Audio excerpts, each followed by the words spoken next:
namanya persepsi itu kan namanya sebuah pikiran kita. Apa yang kita pikirkan itu namanya persepsi. Menurut kita itu adalah persepsi, pikiran yang hasil karya kita.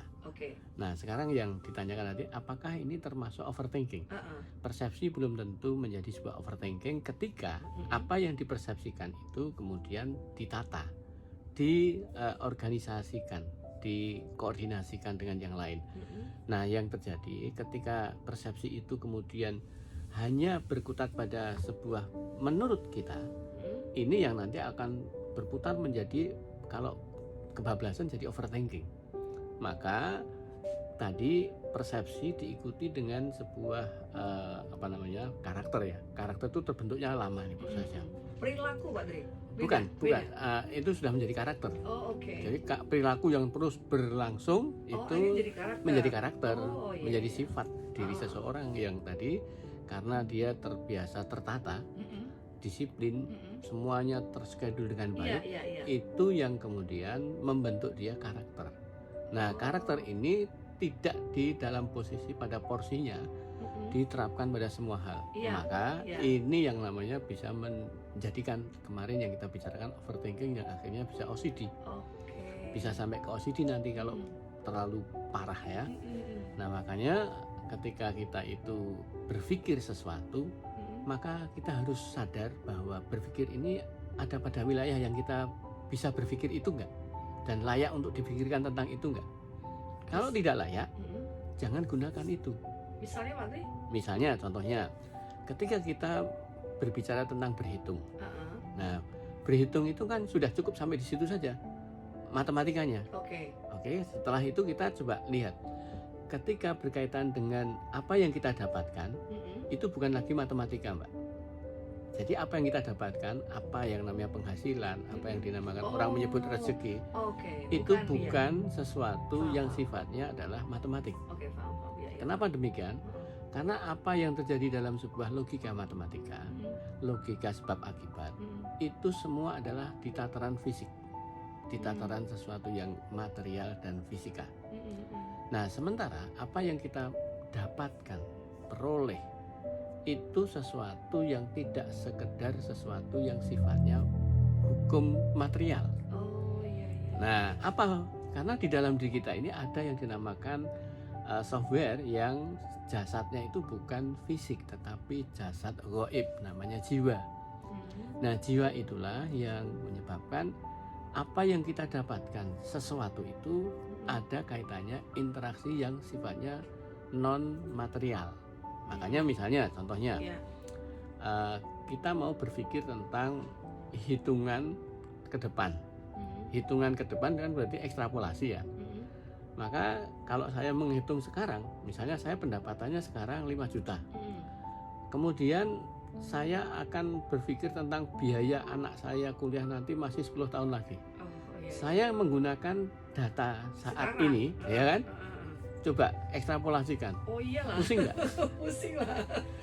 Karena kondisi saya saat ini ditarik ke 10 tahun ke depan, dianggapnya sama. Nggak nyampe lah. Nah, itu yang terjadi, banyak orang begitu, Mbak.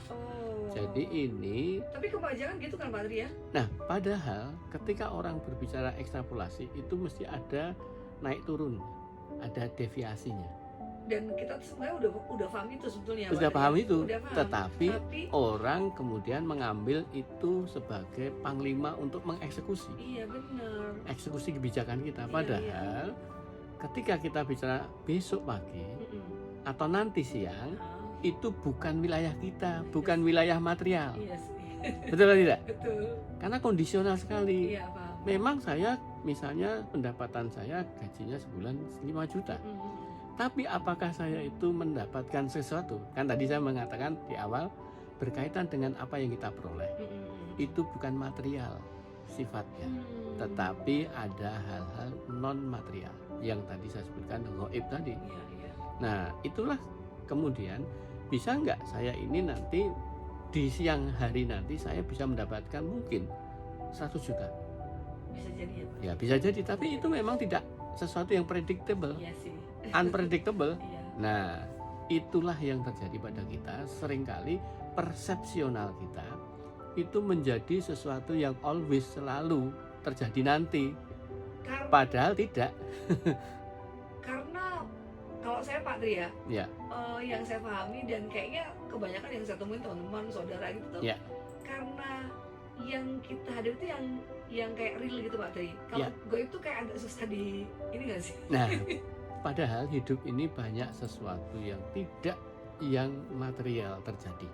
Iya. Sesuatunya sangat tidak material. Contoh yang paling gampang, Mbak Ulfa. Ketika kita pada posisi yang logikanya ini aku nggak mampu ini, tapi kok mampu? Misalnya, saya mau beli motor, dihitung saya ini nggak punya uang ini, tapi dalam waktu 1-2 bulan lagi saya harus membelikan motor anak saya, misalnya gitu. Nah, tapi logikanya ya udah nanti minta aja doa apa kan. Tapi saat di hari H dibutuhkan, uang itu ada dan lebih, sehingga tidak perlu harus Saya utang. gitu Pak Tri. Oh iya. Ini kan unpredictable. Masih terus itu. Justru itu Mbak Ulfa. Masya Allah. Hidup ini tidak sebagaimana yang kita persepsikan.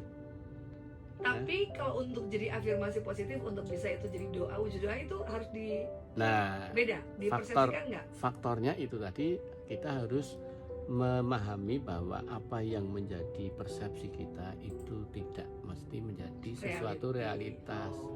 Kenapa sebabnya? Karena itu bermainnya dengan hati, Mbak. Tadi saya bilang, dia itu memberikan maaf, dia itu memberikan ridho kepada orang yang posisinya mengutil tadi, nggak bayar dan seterusnya, itu biarkan, bebaskan dia. Ini masalah hati, Mbak. Iya, dan nggak bisa bermainnya hati. Betul. Jadi misalnya ketika orang pemilik tadi kemudian kita tiru copy paste, ya kita harus copy paste-nya utuh. Sehatinya, utuh. Ya, sama persis. Iya. Karena kan niat dia itu kan dia Iya. pribadi, Pak. Iya. Nggak ada yang orang tahu. Nggak bisa diukur dengan material. Benar. Keikhlasan kita, Harus kebersihan copy hati paste kita, banget ya, Pak Tri, ya? betul, humble-nya kita, itu adalah di copy paste bener. Tapi kita kadang hanya melihat satu Iya, sisi itu benar. yang kita copy. Saya dulu ada teman saya nih Pak Tri, beliau orang yang hebat tuh. Jadi Ya. waktu ngobrol gitu dia bilang, beliau begini, aku tuh cuman sekedar ngasih makan kucing aja. Iya, betul. Kucing-kucing liar pada datang, Ya. biasanya orang pada ngusir, Ya. saya suruh datang Ya, gitu. tak Terus saya kasih nyontoh makan. dong. Oh, dia itu bisa begini karena ngasih makan kucing nih gitu. Ya. Saya copy paste, mungkin cuma segitu doang. Ya. Gerakan memberi makannya, Udah kasih sama. makannya, materialnya sama. Tapi yang terjadi Masya hatinya Allah. beda. Iya, tapi ya itu memunculkan hati untuk bisa ketemu gimana Pak Tri? Nah itu kebersihan hati ini coba tune in-kan kepada Yang Maha Kuasa secara totalitas. Maka keikhlasan itu nggak bisa diukur menggunakan alat material. Akhirnya Itu. sekarang kucingnya udah pergi sana. Sama seperti orang memaafkan, Mbak. Iya. Memaafkan itu kan sesuatu yang bukan material. Iya. Ucapan memang ya material, resonansi Tapi suara. hati nggak bisa bohong ya Pak Tri ya. Hati nggak bisa. Benar. Maka ketika kita, misalnya tadi saya sebutkan, ada orang menyakiti saya, ada orang menipu saya, ada mengkhianati saya, misalnya begitu. Lalu saya menjadi orang yang tidak problem dengan mereka yang menyakiti. Justru saya memaafkan, kemudian saya berbuat sesuatu justru kebaikan kepada dia.